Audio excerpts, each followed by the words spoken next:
भारद्वाज उस जगह मौजूद है जहां पर यह हादसा हुआ था। तो फिलहाल हम अपने संवाददाता का भी बीच बीच में रुख करते रहेंगे, लेकिन इस बीच सबसे पहले मैं आलोक वत्स जी आपका रुख कर रही हूं।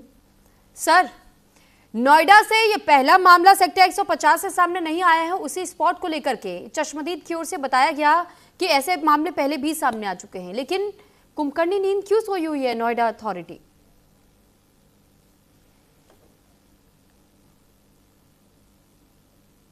सर, ऑडियो म्यूट है आपका, उसे अनम्यूट कर लीजिएगा। एक minute, can you hear me now? जी सुरभि, ये जो हादसा हुआ है ये दिल दहला देने वाला है।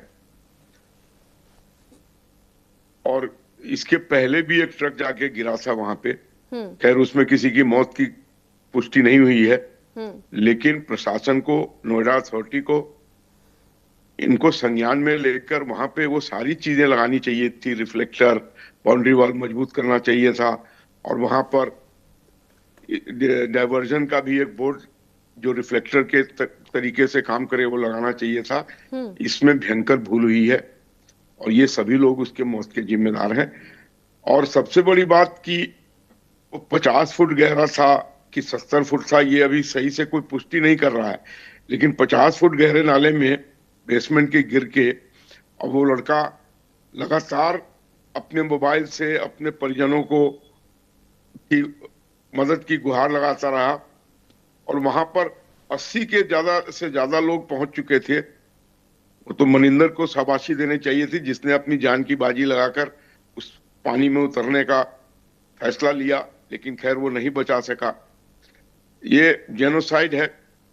ये जितने भी लोग इससे संबंधित हैं, they should be taken to task.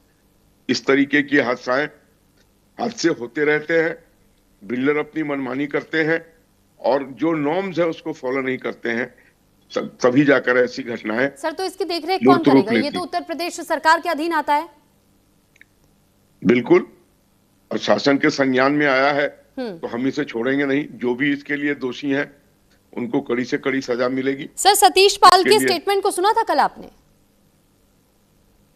नहीं, मैं नहीं सुन पाया था। सतीश पाल ACEO है नोएडा अथॉरिटी के, उनकी ओर से बीते शाम को जब एक स्टेटमेंट दिया गया तो ये कहा गया, नोएडा अथॉरिटी के पेज पे भी वो वीडियो पोस्टेड है, वो स्टेटमेंट पोस्टेड है। उनका ये साफ साफ कहना है कि इस मामले की जानकारी अभी हमें नहीं है कि वो प्लॉट किसके नाम पर रजिस्टर्ड है। हालांकि उसके कुछ देर के बाद, कुछ घंटों के बाद से उन्होंने नोएडा अथॉरिटी के पेज पे ही दोबारा से उसे अपडेट किया गया और ये बताया गया कि किसके नाम पर अपडेटेड है। लेकिन जरा सोचिए कि ACEO को ये घटना जब हुई, उस घटना के काफी देर तक भी ये नहीं पता था कि वो प्लॉट किसके नाम रजिस्टर्ड है। कार्रवाई तो सर फिर तो ऐसे बहुत दूर तक वो खिंचती चली जाएगी, देरी होती रहेगी। इसलिए सवाल पूछा जा रहा है कि जब उत्तर प्रदेश सरकार के अधीन नोएडा अथॉरिटी है तो सर सुनवाइयां कब होंगी, कार्रवाई कब होगी, कितनी और जिंदगी ऐसी जाएंगी? ये आपका कहना सही है कि इतने बड़े अधिकारी को अगर ये नहीं मालूम है कि वो प्लॉट किसके नाम पर रजिस्टर्ड है, ये भी अपने आप में एक आश्चर्यजनक बयान है। खैर उन्होंने बाद में अपडेट किया कि ये किसके नाम पर है, लेकिन मैं तो कह रहा हूं कि जब ट्रक का हादसा हुआ उसके बाद ही सबको इसके संज्ञान में लेकर और जितने भी मेजर्स थे यहाँ पर इस तरीके की घटना को अवॉइड करने के लिए वो तुरंत ले लेने चाहिए थे। ये भयंकर लापरवाही है। मैंने कहा ये जेनोसाइड है, ये जान से मौत को न्योता देने का घर था ये। और अभी जो मुझे पता लगा है कि वहां पर मलबा डाला जा चुका है, लेकिन अभी भी रिफ्लेक्टर और चीजें अभी तक नहीं लगी हैं। ठीक है आलोक सर, मैं आपके पास लौट कड़ी कार्रवाई करके जो भी दोषी है उनको छोड़ेंगे नहीं। पूजा जी, इस पर कुछ कहना चाहेंगे आप? क्योंकि सिस्टम पूरी तरीके से लाचार होता जा रहा है, दम तोड़ता जा रहा है, और मासूम लोगों की न जाने ये सिस्टम अभी और कितनी जिंदगी लेगा। सुरभि जी, अभी भाजपा के प्रवक्ता कह रहे थे कि सिस्टम की लापरवाही है, कार्रवाई की जाएगी। अगर आप भाजपा के जो है वक्तव्य उठा करके देखेंगे, सरकार की तरफ से यही आता है, सिस्टम की लापरवाही है, कार्रवाई की जाएगी। उसमें सबसे हल्का जो व्यक्ति होगा होता नहीं, जिसकी हिम्मत ही नहीं होगी कि वो ऑर्डर पास कर सके, कि बाउंड्री बनाया जाए, कि ऑर्डर पास कर सके, रिफ्लेक्टर लगाया जाए, कि ऑर्डर कुछ पास कर सके, उसको बलि का बकरा बना दे करके बलि चढ़ा देंगे। जो असली अपराधी हैं, जिन लोग जिम्मेदार हैं, उनको फिर छोड़ दिया जाएगा।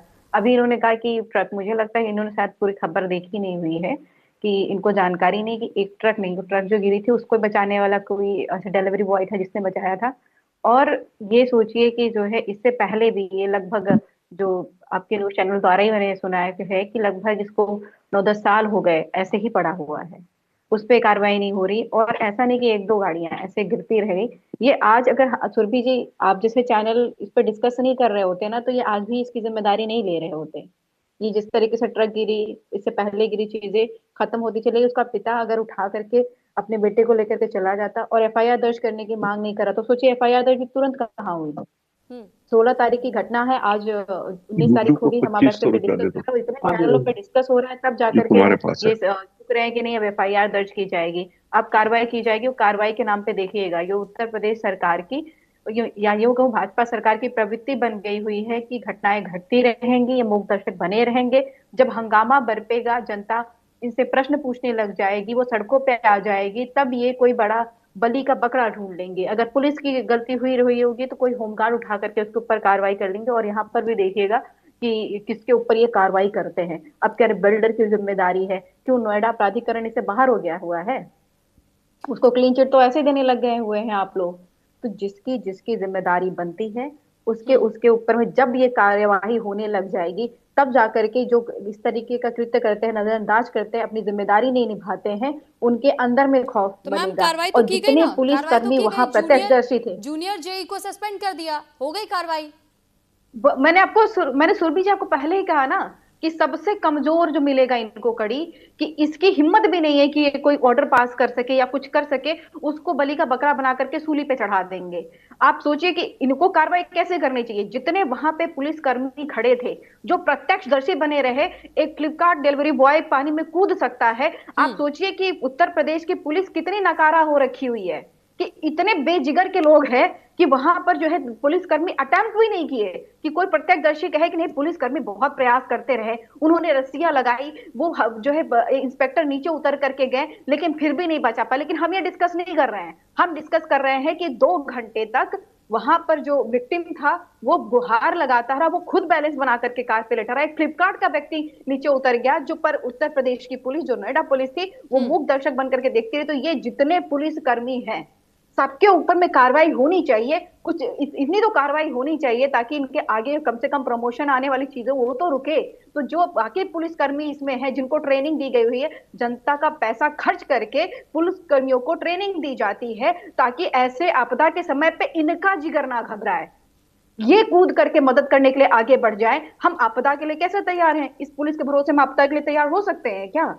और 2 घंटे, आपको सोचिए कि जो गड्ढा था वो तो था ही, हमारा पुलिस जो हमारा प्रशासन है उसको 2 घंटे मिले थे, और वो 2 घंटे में एक व्यक्ति को नहीं बचा पाया। तो आप कल्पना करिए कि हम इस पुलिस पे कितना निर्भर कर सकते हैं, ठीक है, हम इस प्रशासन पर कितना निर्भर ठीक है। आलोक वत्स जी क्या कहना चाहेंगे सर? उत्तर प्रदेश सरकार के अधीन नोएडा अथॉरिटी, उत्तर प्रदेश सरकार के अधीन जब उत्तर प्रदेश की पुलिस आती है, सर इतनी लापरवाही, इतनी सुस्ती क्यों एक्शंस नहीं होती हैं? इतनी लापरवाहियां क्यों बरती जाती है? हर बार हादसे को निमंत्रण क्यों दिया जाता है? कोई बड़ा हादसा हो जाए, जब नारेबाजियां होने लगे, लोग सड़कों पर उतर जाए, तब कार्रवाई की बात कही जाती है, और कार्रवाई के नाम पर एफआईआर रजिस्टर कर ली गई है, कार्रवाई जारी है, जांच की जा रही है, जैसा भी होगा बताया जाएगा। सर ये इस तरीके से टाल मटोल कब तक चलता रहेगा?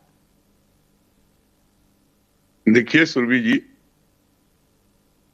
डॉक्टर पूजा मिश्रा जी की बातों से मैं काफी सहमत हूं लेकिन ये इसे राजनीतिक रूप देने की कोशिश कर रही हैं, जो ऐसे वक्त पे नहीं होना चाहिए। राजनीति से ऊपर उठकर हमें इसको मानवता से देखना चाहिए। सही में चूक हुई है वहां, और ये भी मुझे बताया गया है कि पानी ठंडा होने के कारण बहुत से पुलिसकर्मी उसमें अंदर जाने से हिचक रहे थे, और एसडीआरएफ के लोग भी अगर जो वहां पहुंचे थे, खैर अग्निशमक का तो सीढ़ी उपयोग में लिया जा सकता था, लेकिन एसडीआरएफ के लोगों को तो उतर जाना चाहिए था। ये सबकी मिलीजुली जिम्मेवारी बनती है। और नोएडा अथॉरिटी, जैसा कि ये बता रही थी पूजा जी की 8-9 साल से इस तरीके का ये हादसा नहीं, इस तरीके का वहां वातावरण बना हुआ था जिसमें ऐसे हादसे हो सकते थे या होते रहे। तो ये सभी लोग इसके लिए जिम्मेवार हैं और हम सभी लोगों के ऊपर कड़ी से कड़ी कार्रवाई करेंगे। अभी तो सर जो अपनी पार्टी से अपील कीजिए कि इन सभी लोगों के खिलाफ कार्रवाई हो, सिर्फ जूनियर जेई को सस्पेंड ना किया जाए। जो तमाम पुलिसकर्मी वहां मौजूद थे, जो एसडीआरएफ के कर्मचारी वहां मौजूद थे, 2 घंटे कोई अपनी जिंदगी की जंग लड़ता रहा, वो कहता रहा कि मुझे मरना नहीं है, बावजूद इसके पानी ठंडा होने का बहाना देके किसी को मरने के लिए छोड़ दिया गया। देखिए, मैं मुख्यमंत्री जी से अपील करूंगा कि इसके ऊपर त्वरित कार्रवाई करते हुए जितने भी लोग संबंधित विभागों से दोषी हैं उन पर कड़ी से कड़ी कार्रवाई करें, ताकि आने वाले समय में एक डर पैदा हो प्रशासन के अंदर कि अगर इस तरीके से हादसा हुए तो नाप दिए जाएंगे। सर खबर तो ये भी है कि नोएडा प्राधिकरण का लगभग 3000 करोड़ रुपए बकाया है और उस 3000 करोड़ रुपए बकाया होने के साथ साथ में अब जब उसमें स्टे लगा, दरअसल ये प्लॉट का आवंटन सर 7 जुलाई 2014 को किया गया था और वो भी इसलिए किया गया था, लोटस ग्रीन बिल्डर के नाम पर यह अलॉटमेंट हुआ था और स्पोर्ट्स सिटी के नाम पर अलॉट हुई जमीन को बिल्डर कंपनी ने अलग अलग लोगों को बेच दिया। इसके अलावा सर मामले में सीबीआई और ईडी की जांच जारी है। दूसरी तरफ सर बकाया वसूल नहीं पाया यह प्राधिकरण, इसके साथ यहां जो ये बेसमेंट का काम चल रहा था वो आधे अधूरे में छोड़ दिया गया, क्योंकि एसडीआरएफ की टीम, पुलिस की टीम ये कहती रही कि वहां पर सरिये भी पड़े हुए हैं, बेसमेंट का काम हुआ था, वहां पर पानी भर गया है, वो गड्ढा खुला है, कोई बैरिकेटिंग नहीं, कोई रिफ्लेक्टर नहीं। सर ये सारी तो बहुत बड़ी लापरवाहियां हैं। देखिए, मेरे समझ से जैसे उनको रिकवरी के लिए 3000 करोड़ का बाकी था, तो ये अथॉरिटी ने अपने कब्जे में लेकर वहां जितनी भी मेजर्स थी जिससे ये हादसा इस तरीके का ना हो उनको कर देना चाहिए था। लेकिन जैसा कि आपके रिपोर्टर के अभी जो तस्वीरें आ रही हैं उसमें लगता है कि ये जस का तस था, मतलब इस पर कहीं से कुछ नहीं, कोई काम नहीं किया जा रहा था और इसकी बैरिकेडिंग, रिफ्लेक्टर या पता नहीं वहां कोई और भी लोग, कोई गार्ड वार्ड तो जरूर रहे होंगे। इतनी बड़ी साइट को कोई ऐसे लापरवाही में तो छोड़ नहीं सकता। मुझे लगता है वो लोग भी कहीं सो रहे होंगे, क्योंकि वो लड़का चिल्लाता रहा और मदद के लिए बहुत देर के बाद लोग आए। ठीक है सर, आपके पास इस बीच एक बड़ी खबर सामने आ रही है, पहले दर्शकों को ये बड़ी खबर बता देते हैं। युवराज की मौत मामले को लेकर के ये बड़ी खबर सामने आ रही है, जहां प्रत्यक्षदर्शी ने बड़ा दावा किया, फायर ब्रिगेड वालों के पास नाउ सेफ्टी